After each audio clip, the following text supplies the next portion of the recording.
Hello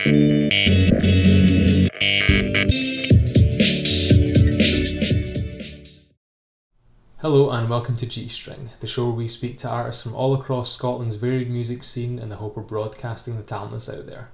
So apologies if you're expecting a different type of G String. I'm your host, Harry McDowell. I'm taking over from Martin this week. And what a week it is, what a week. Because today we're speaking to Pauline Vallance. Do not sing to woo your heart, nor do I sing to win your trust. I'm Pauline Vallance. I'm a singer-songwriter and clarsach player from Ayrshire. I've been involved in music all my life. Flute was my for years. Learned classical music with a bit of folk. Did lots of backing singing. About 12 years ago, I learned this amazing instrument and immediately started writing songs. So I decided to reinvent myself as a singer-songwriter, and I've been doing that ever since. I love writing songs. In usual terms, I gig in as many places as possible, and I've toured a couple of times in Australia and New Zealand. I like to play at unusual places. I play Stirling Castle. I play chill-out lounges at music festivals, anywhere I can. During lockdown, I do lots of live streams and lots of mad videos of one song to the tune of another. So I basically grab every opportunity I can to sing and play. So how would you describe your music? That's the $1 million question, or is it $60 million question? I don't know. I'm not keen on genres. Obviously, this is a kind of folk instrument, and a lot of my songs probably do fit into that genre. So I'd like to say maybe just contemporary singer-songwriter stuff, if that's a genre. Not so keen on putting things in boxes because I like a wide variety of music. And who are your musical inspirations? In terms of singer-songwriting, I'm really fond of Corinne Polwart, Scottish singer-songwriter. I think she's amazing. I also love Springsteen. I don't do anything like his stuff, but I just admire him and his energy and what he does. Let's have a think. I mean, I'm influenced by the classical tradition because I grew up with that. I like the kind of classical form. Oh my goodness, so many influences.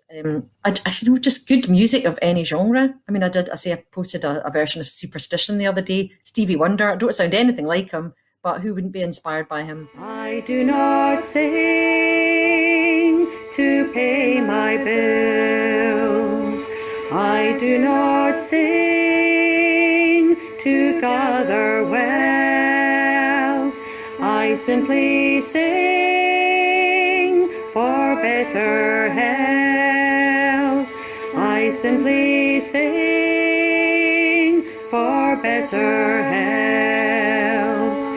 I do not sing 'cause life is good, nor do I sing 'cause life is sad. I sing because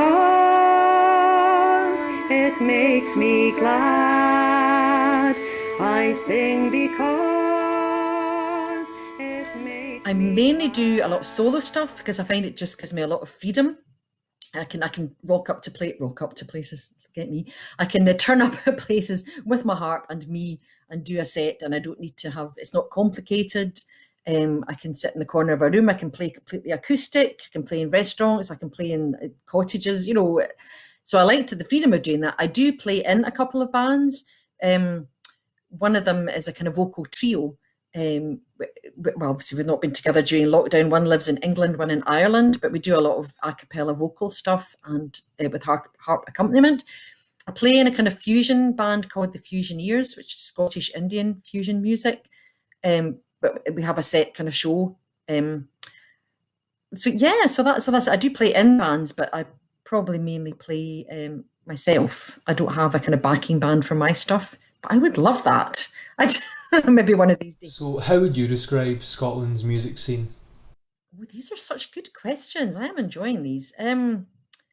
Very varied and now for myself, although obviously I'm in the folk tradition and I do play in folk clubs, etc., what I actually really like to do to keep myself energized is I play a lot of open mics and associated gigs around Glasgow, and you mix shoulders with people, young up and coming rock stars. And I mean, I had the chance to play in King Tut's, believe it or not, and in the Barrowland through these open mic type gigs. So it really varied, and a lot of stuff around. I'm just trying to think how I would describe it. Oh, yeah. The folk scene's a wee bit difficult in Scotland, I find, because I think they like folk they like instrumentalists. So if you have a kind of rocking, kind of Cayley band type sound, you do better in the folk scene, which is why I like to explore other places. Yeah, vibrant, but yeah, maybe they maybe do put people in boxes slightly too much for me. That's just what I found. And I do a lot of gigs throughout the rest of the UK as well, and obviously, and abroad, New Zealand and Australia being places. And sometimes it's easier to get gigs there because you're kind of representing Scotland than it actually is to get gigs in Scotland. Autumn leaves will be so blue without you. La la la la la la la la la la la la la la la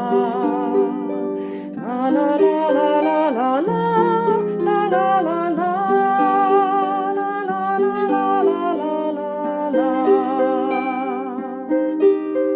Your fragrance still lingers here, each breath away.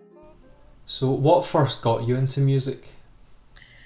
Well, music has been part of my life, but I did have it as more of a kind of hobby. I did study music at university, as I say, classical music, while also playing folk music at sessions and stuff.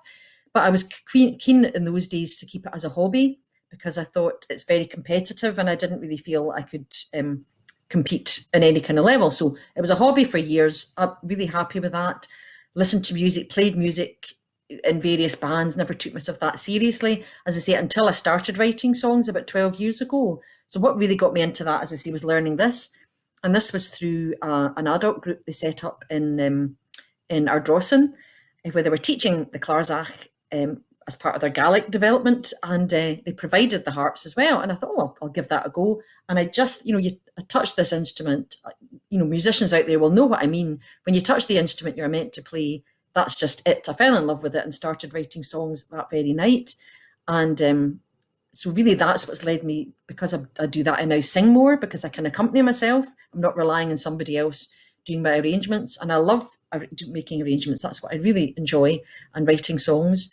So once I started doing that, I just did, and stopped serious work. Music is serious work. I stopped what I was doing maybe about 5 years ago to take it more seriously. So it was really learning this. That changed everything for me, and that's really why I'm now doing it, well, full time in usual terms. During lockdown, that's a bit tricky, but yes, that led me to pursue a career in music. So what's next? What are you hoping to do in the future? Just to keep playing. I mean, I love playing, and as I say, I don't like the word normal, so I'll say in usual times, I would do everything. I play in care homes and lunch clubs. I play in restaurants. I play at folk clubs. I play at festivals. I love festivals. That's what I really love. I just want to keep playing.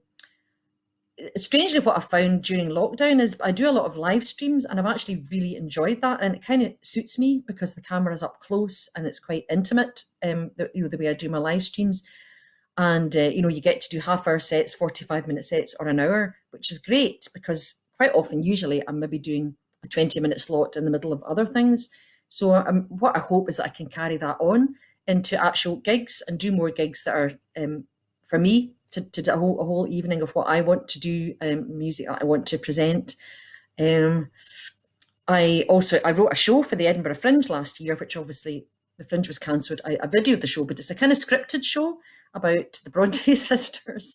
So it's a bit funny, it's a bit sad, and with original songs in it. And I would love to do more of that, a bit more kind of gig theatre type thing, where you're telling a story through words and song, and I get to do a bit of acting, which I never thought I would want to do. So it's looking at different possibilities. So I want to do more gig theatre, more storytelling, more fitting nights into themes. That's what I really like to do. If somebody gives me a theme, I can do a whole night based around that theme. So just honestly, just the chance to play more wherever I can.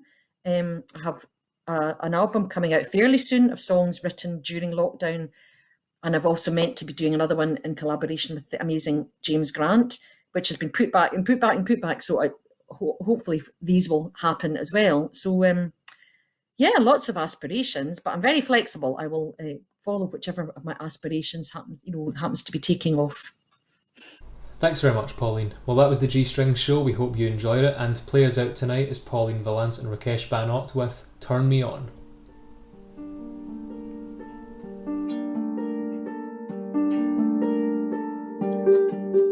Late last night, arriving home and feeling drained, I brushed past my favourite robot.